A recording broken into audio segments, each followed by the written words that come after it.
Assalamualaikum warahmatullahi wabarakatuh. Perkenalkan, nama saya Rizky Yulianti dengan NPM 20210303888, Prodi Hukum Ekonomi Syariah kelas B dengan dosen pengampu Indah Agung Suprapti MPD. Pada kesempatan kali ini saya akan membuat video untuk memenuhi tugas UAS. Soal yang pertama yaitu membaca surat Al-Qari'ah. Bismillahirrahmanirrahim. Al-Qari'ah. Mal-Qari'ah. Wa ma adraka mal-Qari'ah. Yawma yakunun nasu kal farashil mabthus. Wa takunul jibalu kal ihnil manfus.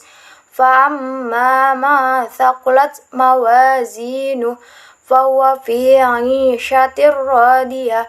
Wa amma ma khaffat mawazinu fa ummuhu hawiyah.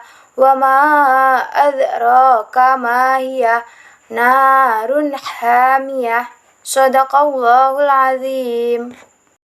Di dalam surat Al-Qari'ah ini terdapat banyak sekali hukum bacaan, di antaranya 1. Wa ma adra, terdapat pada ayat ketiga, disebut hukum bacaan mad jaiz munfasil karena ada mad tabi'i bertemu dengan hamzah berharokat fathah pada dua kata yang terpisah.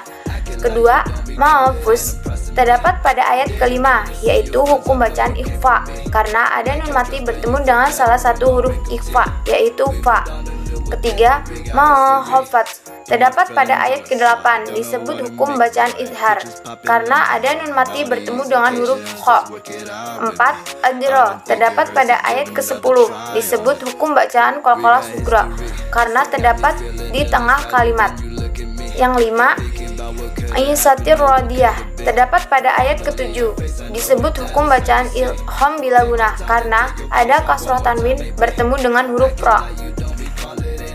Soal yang kedua yaitu jenis-jenis wakaf. Jenis wakaf ada wakaf tam, wakaf kafi, wakaf hasan, dan wakaf kabih. Berikut penjelasannya. 1. Yaitu wakaf tam adalah wakaf sempurna, yaitu wakaf yang dibaca secara sempurna tanpa memotong di tengah-tengah bacaan. Artinya, ayatnya pun tidak akan terpengaruh karena tidak berhubungan dengan bacaan sebelum maupun selanjutnya. Kedua, wakaf kafi disebut juga sebagai wakaf yang memadai, yaitu wakaf yang dibaca dengan tidak melakukan pemotongan di tengah kalimat, tetapi masih memiliki hubungan makna dengan kalimat sebelum maupun selanjutnya. Yang ketiga, wakaf hasan, yaitu mewakafkan kalimat yang tidak memiliki hubungan artinya dengan kalimat selanjutnya, tetapi kalimat tersebut masih berhubungan dengan kalimat selanjutnya. Yang keempat, wakaf kabih, mewakafkan kalimat secara tidak sempurna atau memotong kalimat yang tidak memiliki hubungan arti, tetapi masih punya hubungan dengan kalimat sesudahnya. Berikut adalah macam-macam tanda wakaf yang terdapat dalam Al-Quran. 1. Wakaf lazim atau tanda wakaf mim. Tanda baca mim artinya harus berhenti. Wakaf lazim juga disebut wakaf tam, wakaf yang sempurna, karena tanda wakaf ini menandakan sempurna atau tidaknya suatu kalimat. Contoh wakaf lazim terdapat dalam surat Al-An'am ayat 20. Yang kedua, wakaf lam wasol. Tanda wakaf la wasol artinya tidak boleh berhenti. Jika terdapat tanda wakaf la pada tengah ayat, maka tidak diperbolehkan untuk berhenti. Tetapi jika tanda wakaf la berada di akhir ayat, maka diperbolehkan berhenti. Contoh wakaf la wasol terdapat dalam surat An-Nahl ayat ke-32. Ketiga, tanda wakaf wasul ula atau sholat. Tanda wakaf wasul ula artinya diutamakan untuk melanjutkan. Jika kita menemukan tanda wakaf wasul ula, maka kita diperbolehkan untuk berhenti atau melanjutkan, tetapi lebih diutamakan lagi untuk melanjutkan. Contoh wakaf wasul ula terdapat pada surat Al-Zukhruf ayat 44. Yang keempat, wakaf mu'anaqah atau muraqabah. Tanda wakaf titik-titik artinya berhenti di salah satu tanda. Wakaf ini akan selalu muncul sebanyak 2 kali dan kita harus berhenti di salah satu tanda wakaf tersebut. Contoh wakaf muraqabah terdapat dalam surat Al-Baqarah ayat 2. 5. Tanda wakaf jaiz atau jim. artinya boleh berhenti atau boleh melanjutkan. Contoh waqaf jaiz terdapat pada surat Al-Zukhruf ayat 35. Keenam, waqaf waqfu aula atau qola, artinya berarti diutamakan berhenti. Apabila pada ayat Al-Quran terdapat tanda waqaf qola, lebih baik diutamakan untuk berhenti pada kata yang terdapat tanda tersebut. Contoh waqfu aula terdapat dalam surat Al-Maidah ayat 38. 7. Tanda waqaf saktah, berarti berhenti sejenak tanpa bernafas. Apabila terdapat tanda waqaf sa, maka yang harus dilakukan yaitu berhenti sejenak sehingga memutus bacaan, tetapi tidak diperbolehkan bernafas. Di dalam Al-Quran saktah hanya ada 4 tempat, yaitu Quran surat Al-Qiyamah ayat 27, Quran Yasin ayat 52, Quran surat Al-Kahfi ayat 1, dan Quran surat Al-Mutaffifin ayat ke-14. Tanda waqaf lainnya namun jarang ditemui antara lain 8. Waqaf mutlak atau ta, artinya harus berhenti. Maka apabila kalian menemukan tanda waqaf ta pada bacaan, maka kalian harus berhenti. 9. Waqaf muraqqas, waqaf so, berarti tidak berhenti. Selama tidak menemukan alasan untuk berhenti atau kita kehabisan nafas karena panjangnya suatu ayat, maka kita meneruskan bacaan. 10. Waqaf qabih, yaitu artinya diutamakan untuk melanjutkan. Apabila pada ayat Al-Quran terdapat tanda waqaf ini lebih baik diutamakan untuk melanjutkan bacaan. 11. Waqaf mujawwaz, berarti diutamakan untuk melanjutkan.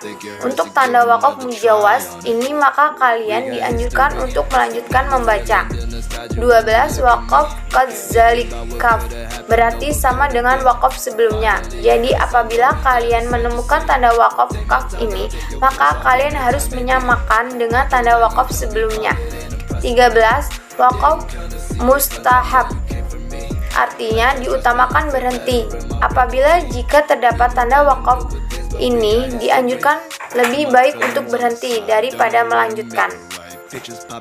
Yang ketiga yaitu hukum bacaan mim. Dalam ilmu tajwid, hukum mim sukun atau mim mati dibagi menjadi 3, yaitu ikhfa syafawi, idgham mimi atau idgham mutamasyilan, dan idhar syafawi. Berikut penjelasan dari ketiga hukum mim mati tersebut. 1. Ikhfa syafawi.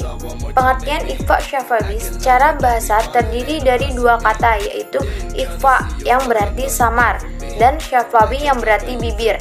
Maka dapat kita ambil pengertian bahwa ikhfa syafawi berarti bunyi samar yang terjadi di kedua bibir. Adapun huruf ikhfa syafawi itu hanya 1, yaitu ba.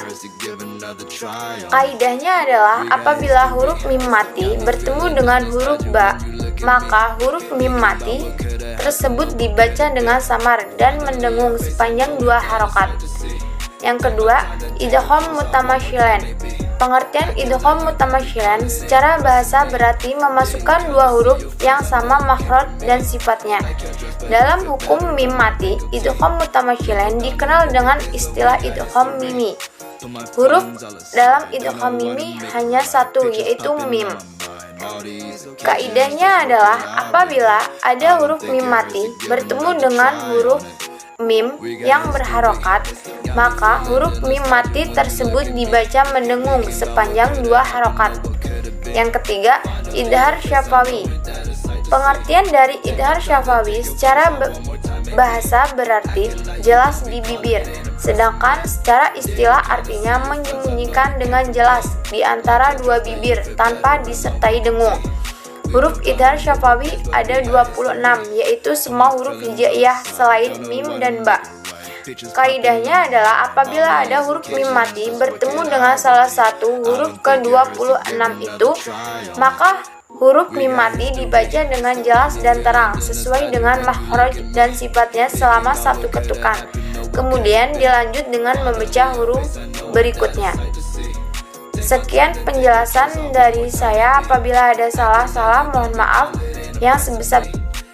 Sekian video dari saya akhiri. Wassalamualaikum warahmatullahi wabarakatuh. See you.